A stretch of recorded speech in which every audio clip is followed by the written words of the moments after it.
tuake nei ki te mihi ki a tātaka tō I rau ki te whakaruru o tēnei whare, te whare o ngā tangata o Aotearoa. Nō reira tēnā tātou, kia ora tātou. And thank you, Dave.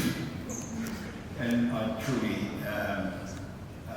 just overwhelmed and certainly didn't expect that for you to think about my whakapapa Te Aroha and my timely relations will be sitting there saying, where is the Irameawa? on that boy as well. But however, that's where my tūranga waiwai is, where my feet are planted, and only right that you should acknowledge that in that way. And I really thank you. What a privilege it has been to be a part of the Race Unity Speech Awards over many, many years. And of course, I do recall that conversation when we met to discuss the support for the Race Unity Speech Awards, and also supporting our rangatahi inside the secondary schools to be able to come out and express themselves in the best way that they knew how. And of course, there was a little bit of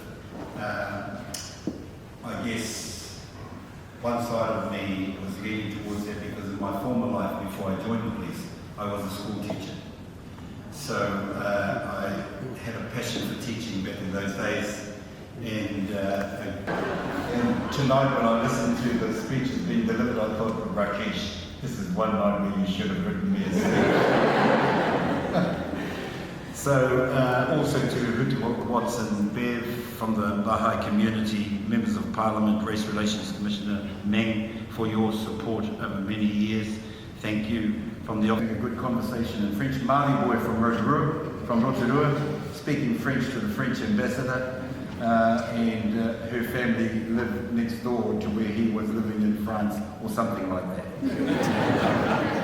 But anyway, it's a good story. Well done. Can I acknowledge the Bahai community for the privilege of allowing police to support, as well as the memory of Haere Ioana, and the thousands of youth we've had the honour to listen to. They've been the most incredible speeches that I've heard over many, many years. And when you think about race unity and you think about what brings us all together, and listening to these young people express themselves in their different languages, the different countries that they come from, but all they want is to live in a country where they're treated equally, fairness and equality, and the right to express themselves and be free in a country that's safe. And, you know, if we could only bring all of those young people to Parliament and deliver these speeches in front of politicians, I'm sure the nature of Parliament would change significantly, because every policy could be written off the back of what those young people have expressed in their speeches. I'm always reminded of the first Māori king in the year 1858, when there was a large gathering at Ngāruawāhia, and Pōtatau Te Whenawhenua was crowned by the High Chief from Tuwharetua, and be firm in the faith. The whakatauki, the implications around that whakatauki was the making of connections, bringing people together, collaboration, how we care for each other, and so that we may work towards supporting a common vision. And that common vision was enshrined in the principles of the treaty. Of course, how do you then protect us as citizens in this country?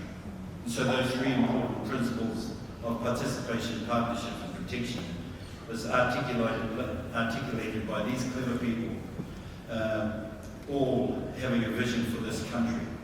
And of course, I'm equally proud when I sat there tonight, I looked at this board, and I looked at this board just displaying the police intertwined with all of the other agencies that are responsible for bringing us all together. But I'm also reminded of this tohu, which is embedded in the Policing Act of 2008. And that tohu was a tohu put to us by an elderly scholar of Ngāti Porou descent, Dr. Apirana Māpika, who was a mentor to the Mayor of Gisborne at that time, being Fu.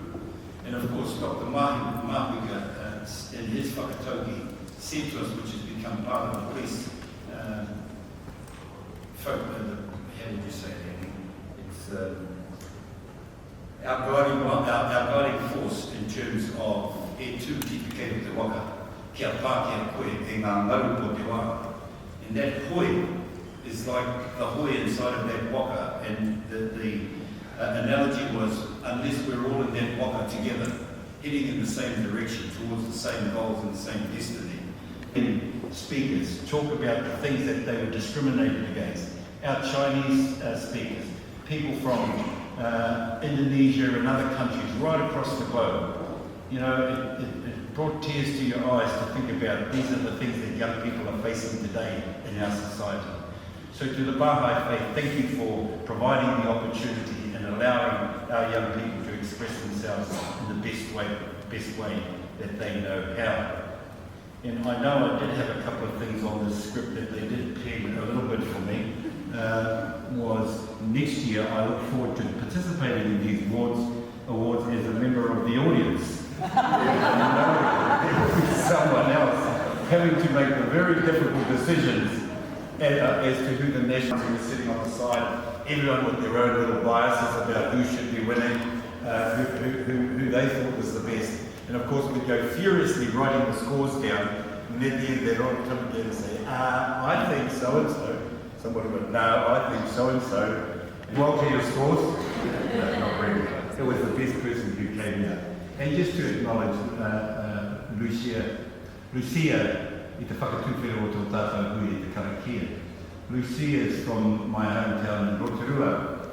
Her mum is, as the Commissioner said, is the District Commander in Nelson. And when I first saw the name Lucia Thompson come up on the screen in one of the years, I think we were online because of COVID, and she gave her whakapapa as to where she came from, and I thought her grandfather was in the Second World War. Beautiful name, but what a beautiful speech. And Lucia, I keep thinking Lucia. Santa Lucia, Santa Lucia. And that's what my uncle Howard Morrison used to sing. So on that note, ladies and gentlemen, thank you for the opportunity to be here tonight, and thank you for the precious time. And